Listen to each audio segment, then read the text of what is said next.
আসসালামু আলাইকুম বন্ধুরা, welcome back to my channel. Ghorkonna আবারও হাজির হয়ে গেছি ঘরকন্যা চ্যানেলের খুবই দারুণ একটা রেসিপি নিয়ে। আজকের রেসিপিটি হলো এক টুকরো গরুর মাংস দিয়ে গরুর মাংসের ভর্তা। আর এই রেসিপিটি কিন্তু করতে তেমন কোনো কিছুই লাগে না, এক টুকরো গরুর মাংস হলেই হয়ে যায়। তো বন্ধুরা চলুন কথা না বাড়িয়ে আমরা মূল রেসিপিতে চলে যাই। তো এখানে দেখতে পাচ্ছেন বন্ধুরা, এক পিস গরুর মাংস, একটু বড় সাইজের পিসটাই আমি রেখেছি আর কি। এটাকে আমি ব্লেন্ড করে নেব। আর এখানে কিছু মশলা দেখাচ্ছি। আমি 3টা রসুন ভালোভাবে চোষা ছাড়িয়ে নিয়েছি, একটু আদা নিয়েছি, 8-10টা কাঁচামরিচ নিয়েছি, আর নিয়েছি 3টা পেঁয়াজ এইভাবে কেটে নিয়েছি আর কি। আর কাঁচামরিচের পরিবর্তে আপনারা চাইলে কিন্তু শুকনো মরিচটা ইউজ করতে পারেন, অথবা শুকনো মরিচ কাঁচামরিচ দুটো মিক্সার করেও ভর্তাটা করে নিতে পারেন। তো এইভাবে খেতে কিন্তু মজা হয় বেশ। তো বন্ধুরা দেখতে পাচ্ছেন আমি মাংসটাকে ব্লেন্ড করে নিয়ে এসেছি। এখন চলে যাব ভর্তাটা করে নেওয়ার জন্য। ভর্তাটা করে নেওয়ার জন্য একটা প্যান নিয়ে নিয়েছি। প্যানে দিয়ে নিয়েছি 3 টেবিল চামচ পরিমাণ সরিষার তেল। আর যে মশলাগুলো দেখিয়ে দিয়েছিলাম, পেঁয়াজ, মরিচ, রসুন, আদা, এগুলো দিয়ে নিয়েছি। আর এই মাংসর কিমাটা দিয়ে নিয়েছি। আর এই জারটা ধুয়ে একটু পানি দিয়ে দিয়েছি। একটু আমি হলুদ দিয়েছি, 1/2 চা চামচ মতো হলুদ দিয়ে নিয়েছি। আর আরও একটু বেশি করে পরিমাণে আর কি পানি দিয়ে ঢাকনাটা চাপিয়ে দিয়েছি রান্নাটা হওয়ার জন্য। ভালোভাবে রান্নাটা করে নিয়েছি। পানিটা শুকিয়ে এসেছে। এখন দেখুন এইভাবে নেড়েচেড়ে আমি একটু ভাজা ভাজা করে নিচ্ছি।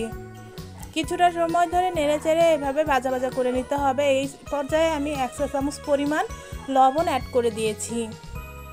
আবারও ভালোভাবে নেড়েচেড়ে নিচ্ছি। একটু নেড়েচেড়ে একটু শুকনো করে নেব আর কি, ভেজে ভেজে এরকম করে নিয়েছি আর কি। কিছুটা সময় ধরে নিয়েছি। আর একটু চেক করে নিচ্ছি রসুন সব কিছু কিন্তু সুন্দরভাবে সেদ্ধ হয়ে গেছে। এখন আমি এগুলোকে সুন্দরভাবে বেটে নেব আর কি।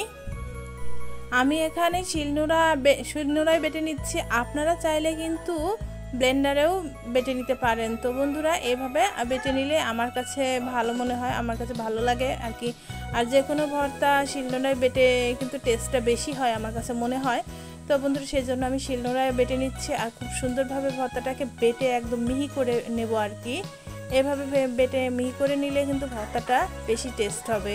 তো এভাবেই আমি ভর্তাটা বেটে নিয়েছি। দেখতে পাচ্ছেন বন্ধুরা, হয়ে গেছে আমার বেটে নেওয়া। আর আমি এখানে একটু পরিমাণে সরিষার তেল দিয়ে ভর্তাটাকে আবারও ভালোভাবে মেখে নিচ্ছি। তো চাইলে এভাবে আপনারা খেয়ে নিতে পারেন, আবার এভাবে সরিষার তেলটাও দিয়ে নিতে পারেন। তো সরিষার তেলটা দিয়ে নিয়ে আমি এবার হাতের সাহায্যে আর কি গোল গোল করে নিচ্ছি, হোটেল স্টাইলে আর কি। হোটেলে যেইভাবে ভর্তাটা আর কি করে, তো সেরকম করে নিচ্ছি। দেখতে পাচ্ছেন এরকম করে।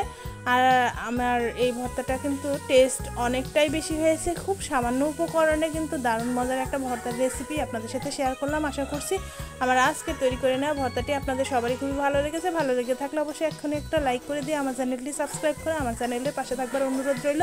যারা ফেসবুক থেকে আমার আজকের রেসিপিটি দেখছেন, প্লিজ আমার পেজটি ফলো করে দেবেন। আর বেশি বেশি করে ফ্রেন্ডস অ্যান্ড ফ্যামিলির সাথে শেয়ার করে দেবার অনুরোধ রইল।